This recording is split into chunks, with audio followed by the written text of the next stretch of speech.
Ladies and gentlemen, we're so excited today to have our guest, formerly a host on the show The Seven on MTV, yes, and also doing radio now with his show. You have a daily pop show. It's Kevin Manno. How are you? Hey, everybody. Thank you so much. Hold the applause. Thank you very much. Thanks for having me. Good to have you. And of course, as I mentioned before we went on air here, I am in like a Bachelor adjacent world following pop culture, and you are as well. I am. I'm in the Bachelor universe because I'm married to a former Bachelorette. Fedotowsky is now Allie Manno, my beautiful wife. She got rid of the Polish name there. She needs it for branding though. That's a good I know. one. It was a conversation when we got married. I was like, you don't have to change it if you don't want to, because everybody knows you as Allie Fedotowsky. What's Manno? Is that some sort of British? It's Italian. Oh, okay. I should have known. Yeah. But I did like a DNA test thing a while back and found out that I'm not nearly as Italian as I always thought I was. Well, the Italians spread their seed. That's the problem, is they got around so much it got watered down. All of a sudden you got Spanish and there's some Latvian chick in there. A little bit of everything. So I think you're the perfect time frame of Bachelor, because Allie was on the show before, I believe, like the current era where it got way too toxic, just because like people during the pandemic blew it out of the water. Well, I haven't honestly watched lately, so I can't speak to that as much, but I will say like Allie was on the show before Instagram even existed, before it was a thing to become an influencer after the show. So I know it's a famous quote, like, I'm here for the right reasons, but I really do think a long time back in those days, people were there truly to find love, probably more so than they are nowadays. Well, we're all searching for something, and I loved hearing your origin story that you wanted to get into radio as a kid. Yeah, my uncle, who's apparently not very Italian, he did radio in a bunch of different markets. So my brother and I, we were both little. We would always we'd go see him working at his radio station in Cincinnati or in wherever in Florida or wherever. That was kind of part of our life. And so when you see it at a young age, I think it seems like a viable career choice, So we just also, that was the 90s. That was when radio was probably... Yeah, that was really 80s and 90s. Yeah, it was. 90s, I mean, he was like a big deal. He would do some TV stuff as well, and it was always very cool to go see him at work. So my brother and I, we would always do these little radio shows at home with our little talk boy. I was gonna make that joke. Like, did you have one of those Macaulay Culkin talk boys? That's exactly right. That's because that's all you could do was that, or if you could find a boombox that had the record button, but they never had a microphone attached. Totally. No, yeah. So we had the talk boy, and we would make our own shows. And now we both do radio. We had a radio show together in Chicago a long time ago. And now he's producing a show, and he's on a morning show in LA, and I'm here in Nashville doing a show, and just radio is in our DNA. I think that's so funny because I got into comedy because I had an uncle who did stand-up, and you can only get into things because you know somebody who might have done it back before the internet. You like now if you see a TikTok video, you're like, oh, I can be that. But back in the day, you had to know that was an option. Totally. So I'm certain everyone else was like, you want to do radio? Like, did you have HR, what's it called, guidance counselors working you through that to be like, you sure don't want to be No, honestly, our parents were both very supportive of it, probably again because they saw that it was an actual career you could have. And we both, when we were in high school, we were like, this is what we want to do. So we went to school for broadcasting, and everybody was very supportive along the way, which is, now that I'm a parent, you're a parent, that's so huge to support whatever. I mean, that's half the battle, is just having that support. You know what I mean? When you have a crazy dream like that. In the world we live in now, broadcasting, regardless of the medium, whether it's podcasting or short form content, you need to learn how to navigate it all yourself. Be like a one-stop shop. For sure. How does it feel going to school? It's almost like this. It's almost like going to school to be a doctor, and now everyone online is a doctor. Like, how does it, because everyone can get into it now, so the access is that much easier, but obviously you learned it in a traditional way. Yeah, no, I mean, I think I'm in a good spot. I don't feel threatened by anybody coming up. If anything, I'm happy that kids today, instead of sitting in their room with the talk boy, it's so much easier to be creative, and the world seems to be so much more open to that kind of creativity where everybody's making their own little videos and doing their own little podcasts. I love it. I think the more avenues for creativity, the better. So you worked where Total Request Live was. I did, yes. Oh my God. We'll have to explain that to some audience, but MTV was the thing. Yeah. And I think you had mentioned that you got poached from a radio gig to do that. What was that like, going from radio where, you're not on camera, obviously, and to all of a sudden you're like a hotshot in Times Square. Honestly, I haven't thought about sort of the story in so long, so I'm going to kind of walk through this as I'm sort of remembering the details. But again, my brother and I were doing a radio show in Chicago, and like our program director at the time was like, hey, some people from MTV are going to be in town, like auditioning local radio talent, just get you on camera. Nothing will probably ever come of this. And my audition was awful. I was so nervous during this time, but I they have you read off cue cards? Exactly, yeah. But like I got the contact information of one of the producers, and then maybe 6 months later, I lost that radio job, and I was devastated. But I was just kind of emailing everybody I had contact information for, and I emailed that producer, and she was like, actually, we're just starting to cast for a new daily pop culture show called The Seven, which is going to be live daily in Times Square, sort of like TRL was over at that point. And so they were kind of trying to reboot something out of that studio, a daily show. And I auditioned for that. I sent in a tape, and then I got called to New York for another round of auditioning, and then called back a couple weeks later for another round. And I couldn't believe it. And I eventually got the show, and it was me and a girl named Julie. We hosted the show together for about a year, and then they decided to go to one host. So Julie was out, and then it was just my show for like a year. Kicked her out. Yeah, I mean, Julie's great. I love her. Duckleman's got to go. I know. It's all me. No, what's it like by your third round of auditions? Are you like, don't blow it? It's mine to lose. I was dying. Honestly, it was like me against all stand-up comedians. That was what they were looking at. And they eventually just went with the person with the more broadcast experience, I guess. Dude, you got like Green Day vibes. You got like, you're built for the MTV. Now, give me a slice of nostalgia from, like, what were you covering? Because this is what, early 2000s? Probably early 2000s. That sounds right. No, maybe like 2010. I am so bad with years. Yeah, same. Jersey Shore was huge at that point, and being an MTV show, we did a lot with the Jersey Shore. There was a lot of Hunger Games stuff. What were some of the other ones? A lot of Justin Bieber. We had him in studio a couple times, and my ears are still ringing from the screams. I can't imagine. I don't think. Yeah, that was like Bieber in his prime with the hair. Cut, yeah, he's had it. Now, do you think MTV could have done anything to save themselves from the current? Because obviously, like, Comedy Central is essentially dead. You just got like you almost can't compete with the internet, and MTV has become sort of a, I don't know, they've got like a couple shows that ridiculousness or whatever. They've like a couple things, but not music. It's hard. I don't know. I mean, they kind of phased out music videos before I ever got there, because the internet was already a thing, obviously. How do you compete with YouTube? You can't. People would always, even when I was there, like, oh my God, MTV, you guys need to go back to playing music videos. Like, yeah, there's no desire for that anymore with the internet. Like that would fail also if they just showed music videos all the time. I'm gonna have to explain to my son one day, like, you had to wait for Britney Spears to come on. Like that was it. There's no porn, and you had to like wait for a cool music video to like see a girl. It was like, how desperate were people, huddling around. And I didn't have cable, so like you'd make friends strategically that had cable. Yeah. And it was a time. But you're absolutely right. I remember sitting there like, oh yeah, here comes the Spice Girls video. Like, all right. Dude, Spice Girls, raised Catholic, Spice Girls was like risque. Mm-hmm. And it's like, it makes you feel like such a boomer to be like, now these kids are just everywhere. Right. But it was, I think what it came down to is that you just only had so many options versus now, and it's like, pick your poison. Anything you want is available anytime, anywhere. Now, you had mentioned, actually I was listening to an interview you did from, I think it was a few years ago, talking about how podcasting is the next big thing, obviously. I actually shared a clip this week of Steve Jobs explaining podcasting in 2005. Okay. He's like, it's part of an iPod, and it's a radio cast, and he was like explaining what it is, and people are like, I don't get it. And my mom still doesn't get it, and I'm like, Mom, I make my living doing this, and she's like, yeah, but where do we see it? Like, I'm like, but you coming, are now doing a daily podcast show, so like, what's your like content strategy as far as a creator with like what you want to be doing moving forward? Sure. I mean, I'm not sure. I do this radio show here, morning radio in Nashville, but also before I even get to work, I do my own podcast at home. It's like 10 minutes long, just it's like a daily news show.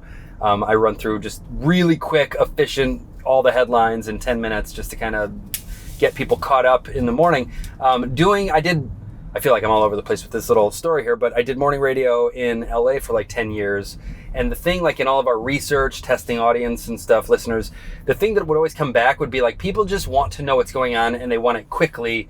and people don't have attention spans anymore. So that's kind of my approach to podcasting, is like, I leave all of my opinions out of it. It's just a quick, here's what's happening. It's almost like you're scrolling through a feed, but without all the depressing stuff. That's how I see podcasting. That's the type of show I'd like to listen to.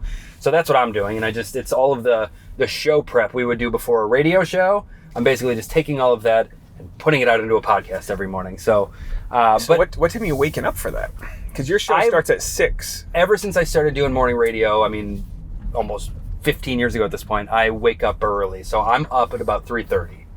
Wow. I'm just an early riser. But you must get so much done before, like, the wife wakes up and the kids. I'm telling you, I mean, how many kids do you have? This is our first. Okay, so this is your first. So you're just entering that world. I'm 15 days in. I have no idea what I'm doing. Truly 15 days? Yeah, May 6th we had the baby. Yeah. Congratulations. Thank you. That's amazing. Really. No, I'm I feel old and young at the same time. I'm like an old dad, but coming from LA where no one had kids, I feel young about it. You know? It's like a weird feeling. Yeah.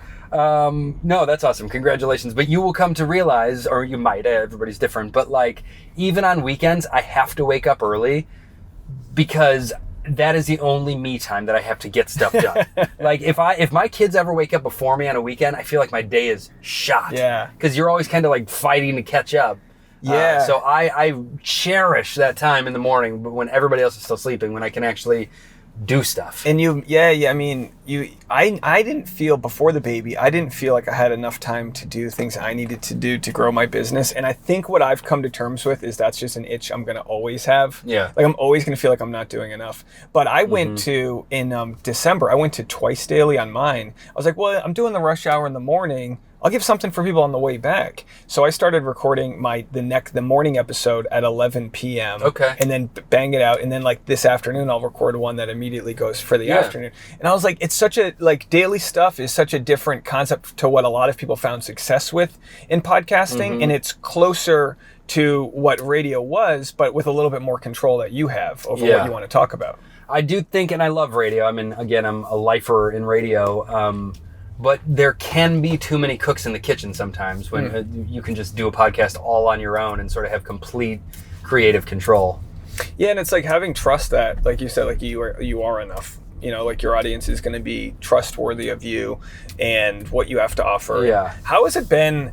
What's it been like with your wife having her platform and the sort of, you know, because when you have a family, especially of like content creators, your family is essentially a business.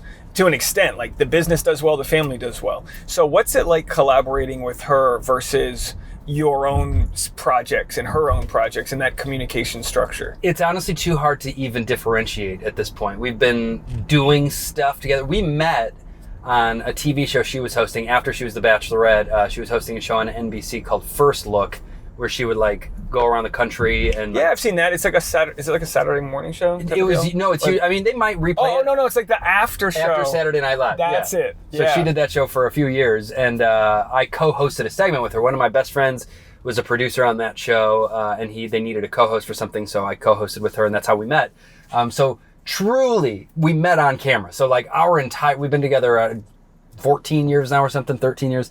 Our entire relationship has been sort of making things, you know what I mean? Yeah. And I've been doing radio and TV long before that, and she was on TV before I met her, and so it's really hard for me to untangle those two things, you know what I mean? Oh, yeah, totally. I wouldn't know life without it, I don't think. And also with a flexible schedule, you get to, you know, you're out early in the morning, but you're back in time if the kids are coming home from school. Yeah. And I'm sure, you know, with her schedule, with content creating and things like that, it's just like my wife and I, we got this, you know, someone sent us this car seat. We got to go shoot a car seat video. We tried to do it the last 2 days, but our baby kept sleeping, and they're like, the baby needs to be awake. And we're like, when he's awake, he's crying. Okay, he's 10 days old.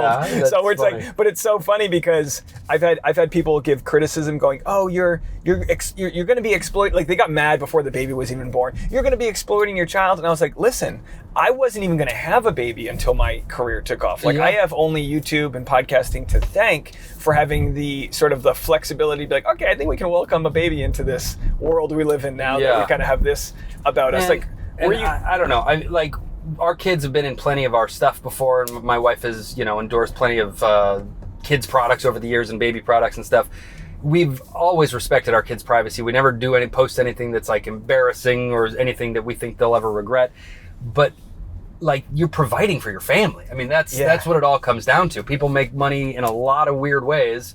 And if we can do something fun and creative and support our children and build a future for them, like, I'm all for it. I think you're right about, like, it's not about never showing them. It's about don't shame them on camera, which, again, people have done, but it's kind of rare. Like Tom Brady was talking about how he regretted the roast because his kids had a hard time with it. I was like, your kids get to go on a VIP tour of the Great Wall of China. Like, they're going to be okay. Totally. What they have been exposed to with, I'm a New England guy, so the greatest football player of all time, has like, it's like, yeah, okay, so their dad broke, they had they're going to have to cope with some things, but it's like not, it's not like a one versus the other. The doors that get opened in this world are fantastic. Like, if I was a banker or had some high, pressure finance job, I would never see my kid in the first place. Yeah. So maybe once in a while they're, tagged in a car seat video. Yeah, for sure.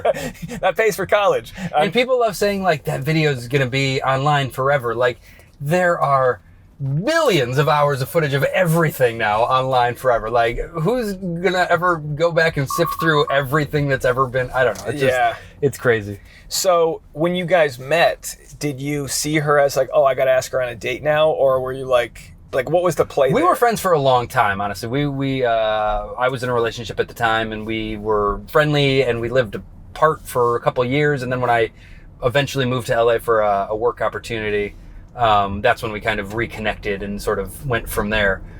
Dude, that's the same as my story. Like, I don't mean this in like a sinister way, but when you meet someone and they're like good looking and you have good vibes, but like the time's not right, you just like, they're still in like the back of your mind. And then when I got a gig in LA, I was like, let's go see what Tasha's doing. Sure. Like, honestly, that's right. I mean, I hosted a show on Lifetime called Abby's Ultimate Dance Competition, which is a spinoff of Dance Moms, and it was the weirdest chapter of my life. But that's what took me to LA, and that's when we kind of reconnected. Yeah, so what has it been like coming to Nashville from LA? Because my wife and I were there for 10 years, and it's a different city, but it's it's a great city. Like, what was it like making the decision to move here, and how is like your creativity, or has anything changed with regards to like? Well, first of all, where in LA did you live? We lived in East. Our last place was East LA, and before it, like, so we were like in a traditional Mexican neighborhood, which was really nice. We had like fruit trees, papayas. That's cool. Yeah, it was cool. It was a cool neighborhood. Like any random night, there's like tubas and mariachis and fireworks. Our dog has like PTSD. Like, you're like, there must be a soccer game. There's literally like they'll literally shoot fireworks up from 8 feet away. But it was fun. But before that, we were in Silver Lake, which was a whole different racket. Like, what about you? We were in Studio City. Okay. Most recently, we were in West Hollywood. Before that, we were in West Hollywood, but then there were 2 murders in the building we lived in. Yikes. Pretty much like back to back, like one and then another one the next week. So we were like, well, let's leave. So then we quickly rented an apartment in Beverly Hills, which sounds fancy, but it certainly was not. Right, Beverly Hills is like could be Yeah, there are some depending on what areas, side of Sunset or wherever you are, it can go in different directions. And then we bought our first house in Sherman Oaks. I'm sure this is boring for people that don't know their LA geography. When did you buy in Sherman Oaks?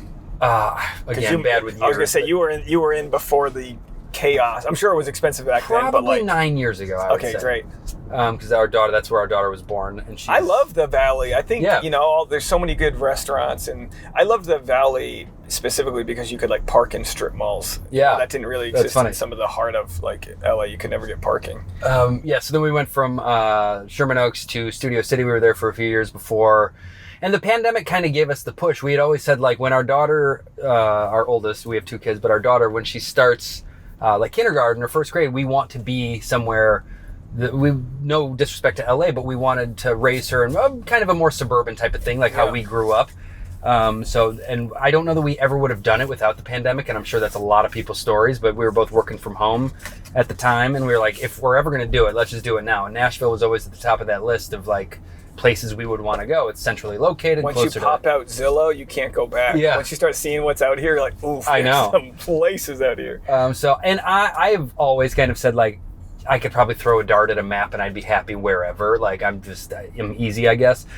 So it's been a slightly tougher transition for her. But I think at this point, I mean, when you move somewhere new and you don't really know anybody, it's just going to be hard in general. But at this point, we have really good friends and community, and we're both super happy here. It's a great place. So I know you're pretty fresh, but give it time. Give it time. We moved in during that little blizzard that was here. Oh yeah, it was actually really, really icy. And I was driving like a 40-foot diesel like moving truck, like the ones that bounce and the low thing. Like I had driven across the country, and it was colder in Texas than Antarctica. It was like that super freeze. Yes. We tried to bring all of our plants. My wife was like, I literally spent so much money bringing dead plants across the country. Wow. You know what I mean? Like the big, like they were like good LA plants, but I was like, honey, these aren't gonna, one survived. We have an olive tree that survived. Everything else is just destroyed. And I didn't crash the thing. And, you know, it was really windy. It was big, and you know, every little movement veers you off a whole ton. And like I said, driving through the snow, I didn't crash at all until getting into Mount Juliet, and we had a tiny bump we had to go up to get into our subdivision. Completely ice. I made it halfway up and then skid backwards. Oh my God. And I just backed up. I felt like I hit like a trash can. I was like, oh, no big deal. And I kept going. And then these two dudes in a pickup truck come racing after me. I knocked over their like brick mailbox, like a giant structure.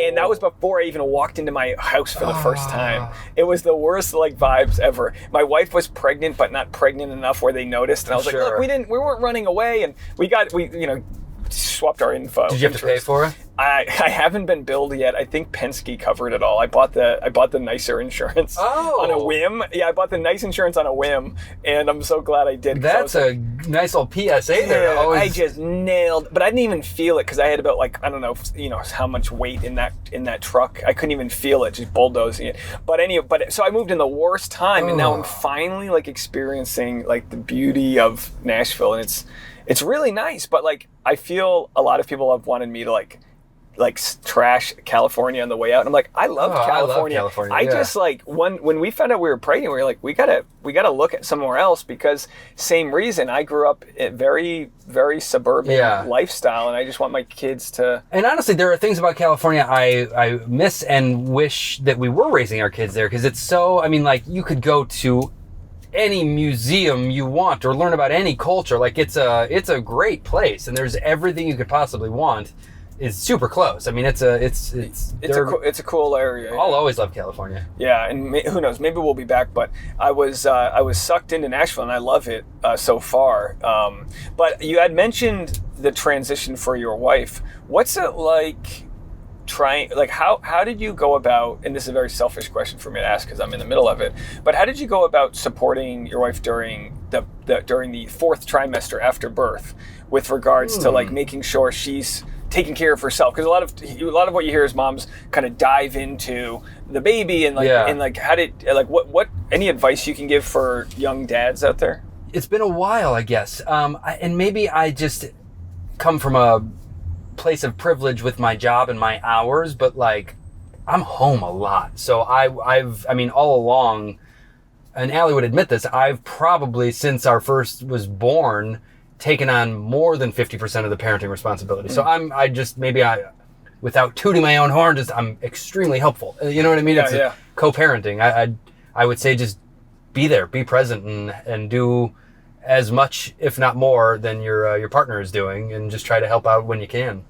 Yeah, some of it I feel like helpless because I'm like, all right, like I can't breastfeed, but I can burp. So I'm the burper.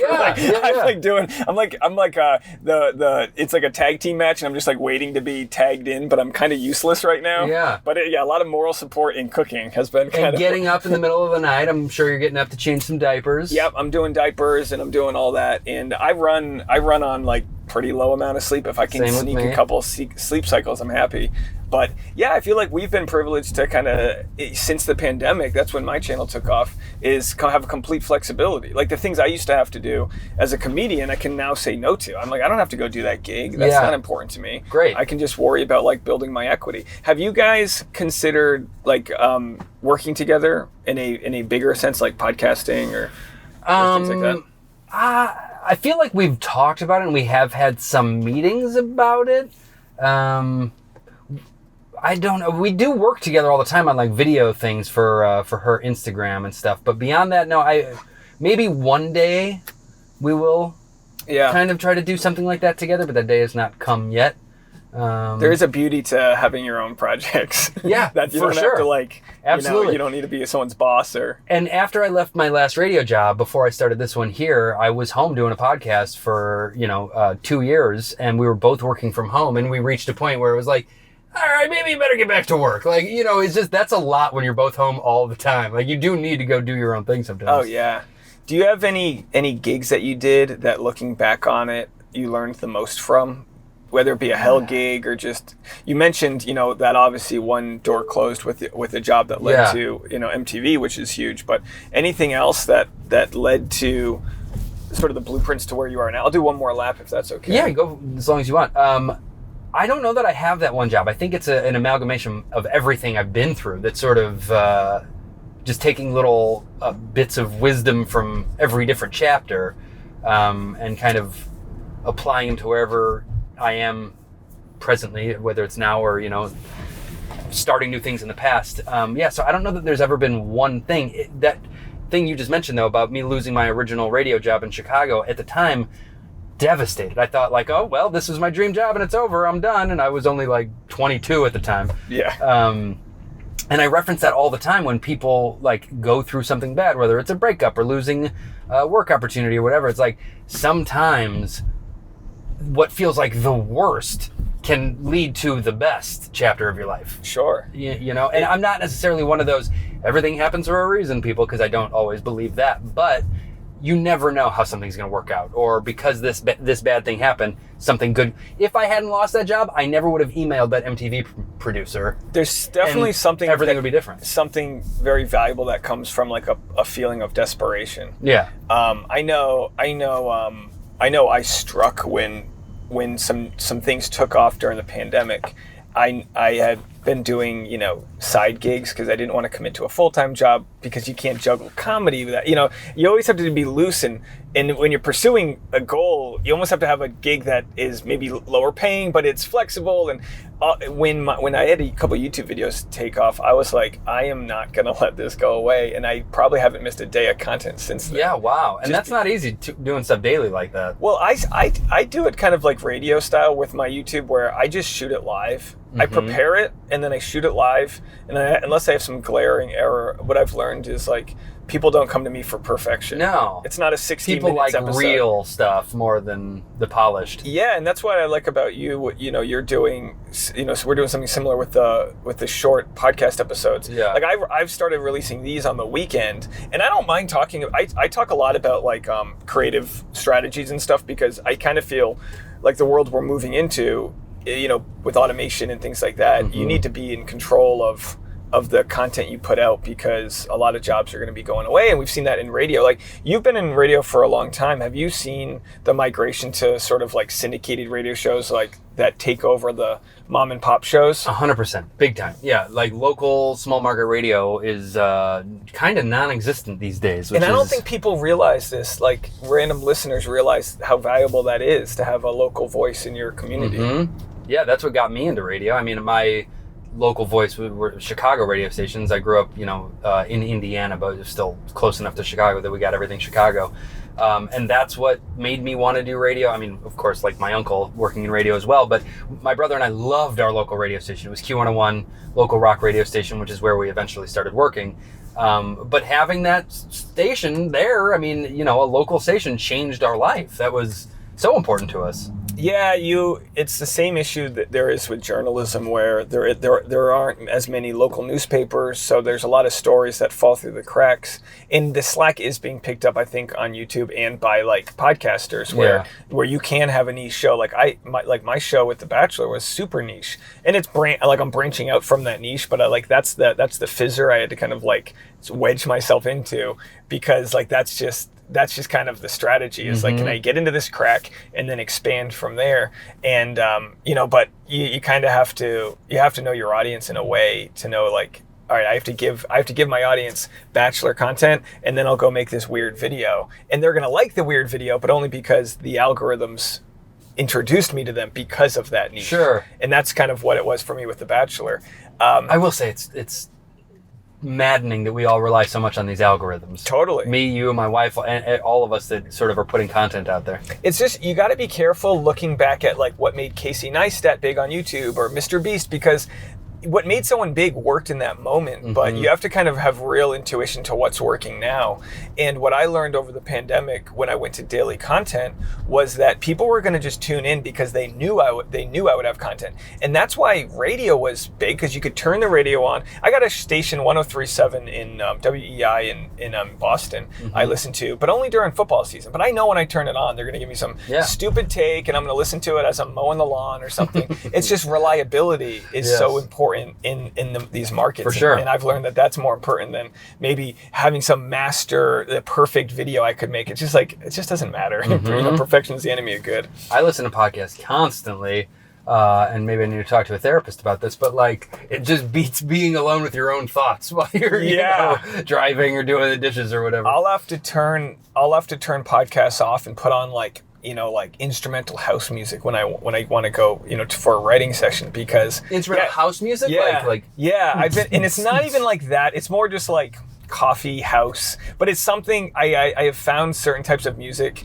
that, like, I can't do country music because there is a story to that. So you start listening to the lyrics. Oh, yes. So what I need is like, so you need something less distracting. It's less distracting that would be, but it's still like filler noise. And yeah, like I could probably see a therapist too for why I need that. But it's like, well, you gotta figure out what's gonna make the brain work or not work. Sometimes you just like, I have when I'm coming home late night from a gig, I got a podcast called Sasquatch Chronicles, and it's just old men sharing their Bigfoot stories. And I'm like, that's what I want. And that, you know, and then I'll either go hard political commentary or turn my brain off with some Bigfoot news. Yeah, okay. And it just goes to show there's something for everybody. So as we wrap up here, I wanted to ask you what is your strategy, if any, for the next chapter of your life? Do you think of yourself as like, you know, pre-retirement? Are you going to be doing what you're doing now, or is there like a bigger sort of vision that you have? I've never really been a big picture type of guy. I just kind of have been lucky, I guess, to hop from lily pad to lily pad and always sort of land on my feet. So I don't have a master plan. Like, I feel lucky and happy to have gotten this morning radio job here in Nashville. Like, when I was ready to return to radio, I sent some emails and they were like, hey, luckily enough, there's an opening here for a new morning show. So now I do this morning show with two people, Ricky and Zach, and we're having a great time, and I love it, and I'll do that for the next 10 years if I can. Yeah. I don't desire, like, Ryan Seacrest level of fame or anything like that. I just want to be able to have fun at work and support my family, and so I feel very fortunate that I can do those things. I've always wanted to host a game show. I've hosted a couple, like, pilots for game shows over the years. And audition for some, and I just auditioned. I had my agent submit me for the new Pop Culture Jeopardy show, which is coming to Amazon. Yeah, I'm sure they're gonna hire somebody like Mario Lopez or, you know, some well-known person, which is the way it goes these days. But I would have been mad if I didn't at least throw my hat in the ring. So that's the fun thing about this line of work, is you never know what could potentially, where you'll be in a year or 2 years or 3 years. Exactly. You know, it's full of questions, and I like that. I kind of thrive off of that. There are some really great innovative shows out there. I think with, you know, streaming services have really helped that. Have you seen Deal or No Deal Island? No. It is the most, first of all, it's the dumbest name in the world because it's exactly what it is. But it's like Deal or No Deal mixed with Survivor. And Joe Manganiello hosts it, and and he is so perfect for it. It was on NBC, which I was surprised, but like the budget was pretty wild for the show. But that's what I thought of when it comes to like, you know, game shows, but also like what your vibe is. Like, how can you know, in today's world, it's not just about sitting at a podium, you know, reading whatever. You say there's so many different things out there that you never know what's next.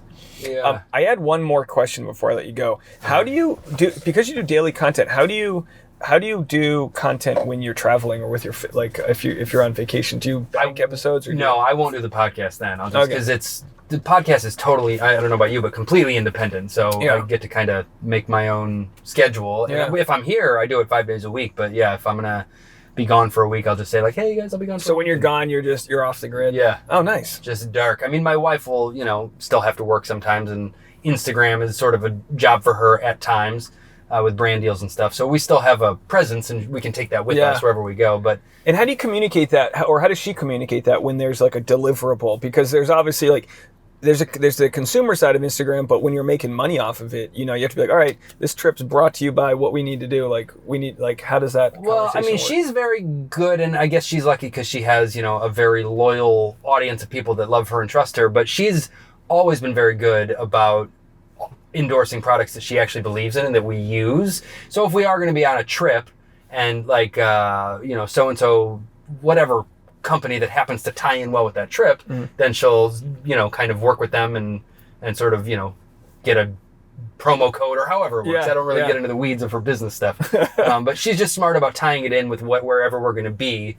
And we'll talk about something that we're using at that time on that trip. You know? Yeah. You know, that's what's so great about influencing is, you know, sometimes it gets a bad rap because it seems easy to audiences, but it's a lot of work. It's like, a lot of work. But like you said before, it's like podcasting. It's like cutting out a lot of the middleman. Yeah. And so you can have a bigger return because and it's like, you can't take it personally. Like, you got an audience, you have the equity that can sling products. And as long as you believe in them and your audience trusts you, like, that's a career. For sure. And that's no different than other marketing jobs or, you know, working on camera. And I love it for, I mean, everybody, whether it be athletes or actors or whoever. Like, if you have this audience, like you said, you're cutting out the middleman. Like, they're marketing themselves, and that's, you know, you're more money for you and less for all the other people involved. You know, it's changing the whole business model, but I see it as a good thing. Yeah. Well, thanks again. I'm gonna post the description of your podcast or your podcast link in the description. But thanks for doing the podcast today. I appreciate it. Thank you for having me. This is awesome. I enjoyed the coffee and the ride around Nashville. Yeah. Thank you and welcome.